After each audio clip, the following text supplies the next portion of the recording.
और ना हो तो दुखी, सुखी कोई नहीं है भक्तों इस दुनिया में कि कोई तन दुखी, कोई मन दुखी, और कोई धन भी न रहे तो उदास, थोड़े थोड़े सब दुखी, बस सुखी राम को दास।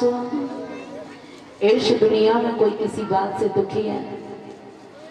अगर इंसान पैदल चलता है तो भगवान से कहता है प्रभु नहीं तो तुम्हें पैसा आ जाते जो पैदल चलते चलते हाथ जाते हैं कि साइकिल ले लेते हैं। भगवान ने पुकार को सुनाई कि साइकिल हो गई।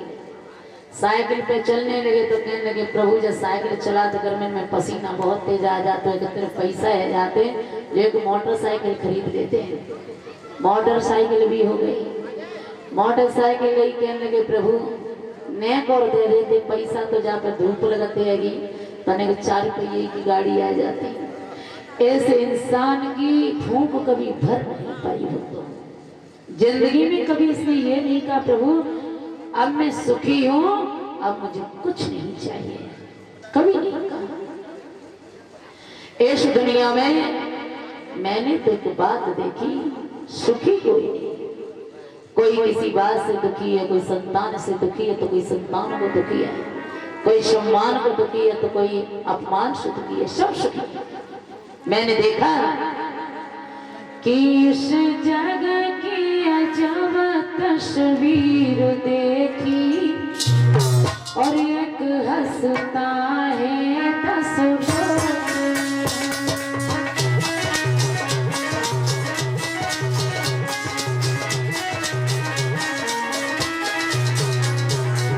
इस दुनिया में कोई सुखी नहीं।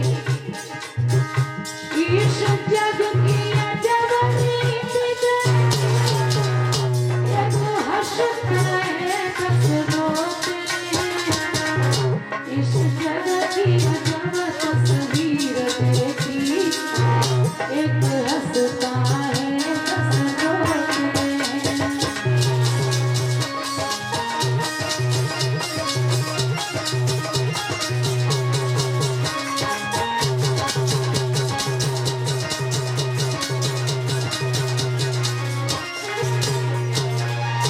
दुनिया में सुखी कोई नहीं है भक्तों।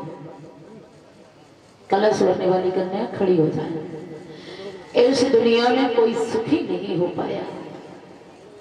महाराज भैरोचंद थे, अब खड़ी है जाओ पैसा मिलेंगे, खड़ी है जाओ। महाराज भैरोचंद के घर में कोई पुत्र नहीं था भक्तों। मन में विचार किया कि कोई बेटा नहीं है, राज्य को चलाने वाला कोई नहीं है, क्यों नहीं हम अपनी वन में जाकर के आत्महत्या कर लें। राजा भैरोचंद चले, रास्ते में एक महात्मा जी मिले, पूछने लगे भैरोचंद से महाराज आप कहाँ जा रहे हो? भैरोचंद कहने लगे महाराज हम बहुत दुखी हैं, आत्महत्या करने जा रहे हैं। पागल हो गए? आप जानते हो कि सबसे बड़ा पाप होता है आत्महत्या करना, और फिर भी आप आत्महत्या कर रहे हो। जवाब दिया महाराज ये हमें हार से सम्मानित करते हैं मुकेश बाबू यादव, जितेंद्र सिंह और चार्ली राधा रानी में से आगे बढ़ा के धर्म के रास्ते पर चढ़े, यही मेरी आशा और आकांक्षा है। जवाब दिया है महाराज मेरे पुत्र नहीं है, और बिना पुत्र के हमारा आनंद में मन नहीं लगता है। मेरी पत्नी भी बहुत दुखी है, हम इसलिए अपनी जान देने के लिए जा रहे हैं। महात्मा जी ने एक फल दिया और फल को लेकर के राजा भैरोचंद को दिया। कहा भैरोचंद इस फल को ले जाओ और जाकर के आप अपनी पत्नी को खिला देना, तो तुम्हारी पत्नी अवश्य पुत्रवती हो जाएगी। बात नहीं करते हैं। जवाब दिया है इस फल को ले जाओ तुम्हारे घर में पुत्र आ जाएगा, लेकिन एक बात का ध्यान रखना, इस फल में ना तो हवा लगे और ना ही इस फल में पानी की बूंद गिरे। अगर ऐसा हुआ तो ये फल निष्फल हो जाएगा। बातें बहुत हो रही हैं, अब पैसा मिलेगा तो जाकर मतलब बातें करोगी तुम, छाए ले जाएंगे। शांति से बैठो। बोले कन्हैया की। जब लेकर के चले फल, जवाब दिया कि अगर पानी की बूंद गिरी, अगर हवा लगी हो, फल निष्फल हो जाएगा। किस्मत की बात हो तो बैरोजन कुछ दूर ही निकल पाए थे, आंधी और पानी आ गया। अब उस फल को आंधी पानी से कहां बचा करके ले जाए? तो मारे डर की वजह से राजा बहरोचन इस फल को स्वयं खा गए। महात्मा का वचन राजा बहरोचन के कर उद्धार हुआ। धीमे धीमे धीमे धीमे समय व्यतीत हुआ। महाराज बहरोचन की विचार बनाया कि बहरोचन के पेट से बालक को निकाला जाए। बहरोचन के पेट को फाड़ा। लड़की पेट को फाड़ा, एक बालक पैदा हुआ। महाराज बहरोचन की मृत्यु हो गई। उसी बालक का नाम रखा गया था बलि, जिसने दुनिया में आते ही आते अपने बाप की बलि ले ली। वही राजा बलि बहुत बड़ा दानी राजा बना था भक्तों, जिसने 99 यज्ञ पूरे कर लिए थे और 100वें यज्ञ की तैयारी थी। और जो 100 यज्ञ पूरे करता है वो इंद्र बन जाता है। इंद्र किसी का नाम नहीं होता है परीक्षित महाराज जी। जो 100 यज्ञ पूर्ण कर लेता है वो इंद्र बन जाता है। विष्णु भगवान ने देखा कि राजा बलि बहुत आगे बढ़ रहा है। विष्णु भगवान मन ही मन विचार करने लगे कि क्यों नहीं हम इसकी परीक्षा ले ले जाके।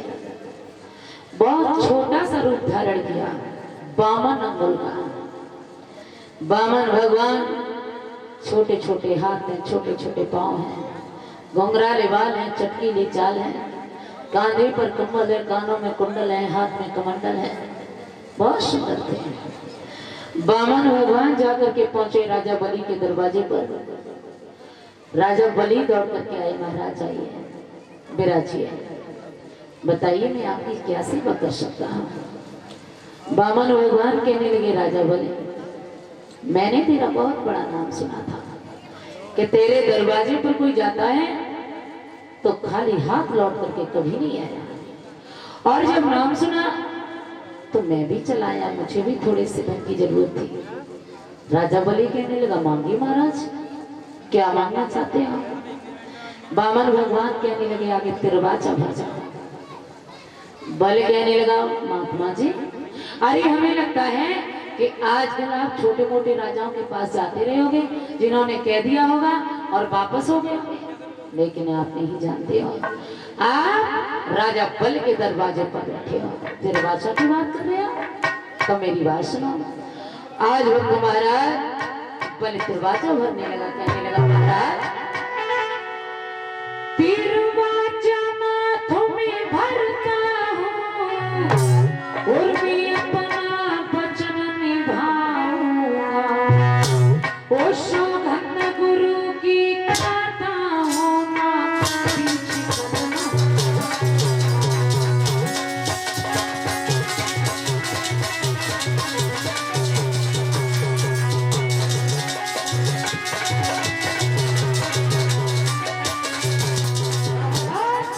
आज जो मांगोगे हम वही देंगे, वही देंगे।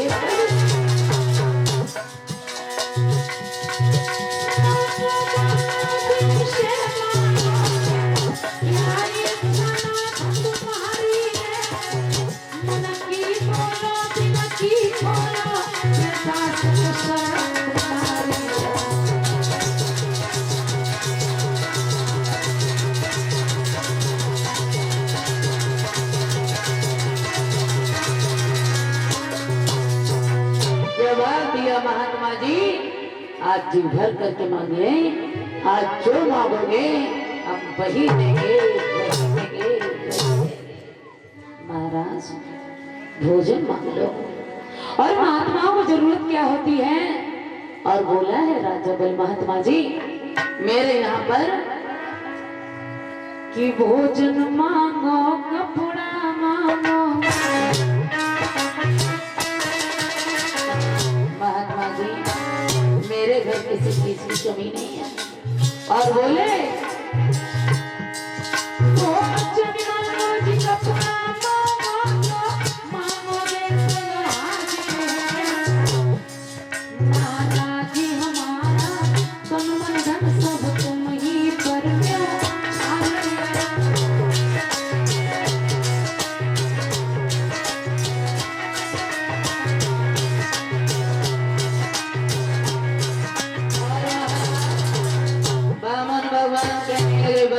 मेरी बात सुनो। मामन बोले कुछ चाहिए नहीं धन दौलत तेरी भूमि यदि दे सकता हो तेरा धन बस पृथ्वी साढ़े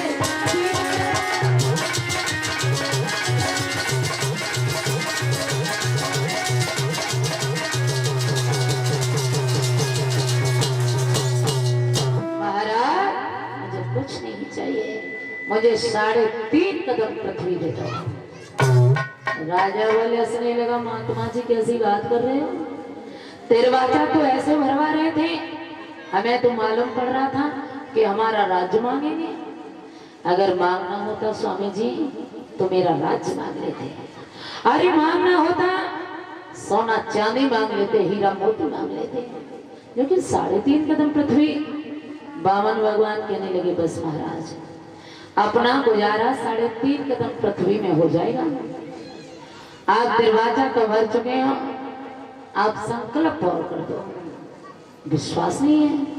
नहीं महाराज विश्वास पूरा है लेकिन आप संकल्प और छोड़ दीजिए। तो राजा बल संकल्प छोड़ने के लिए जब जल लेने गया तब राजा बल के गुरु थे शुक्राचार्य। शुक्राचार्य जी ने जैसे ही बामन भगवान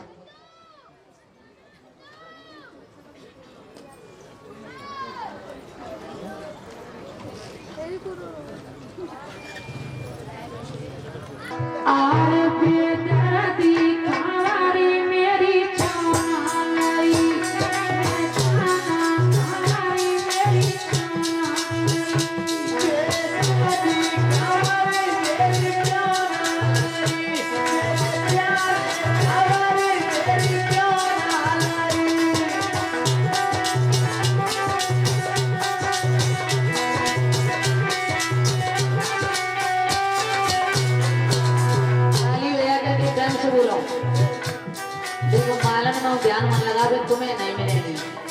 ठीक है हाँ देख पैसा तो भी नहीं मिलेंगे तो क्या के लिए हम पोते कर रहे हो?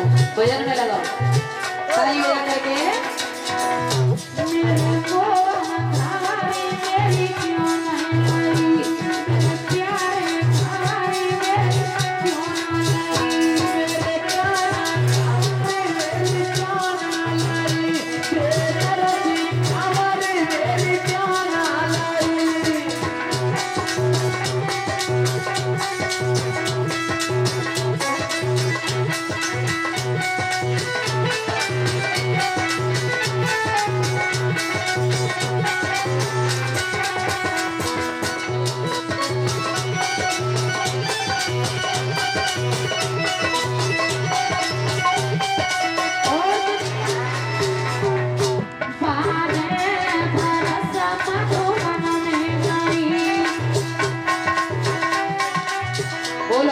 करके प्रेम साथ बना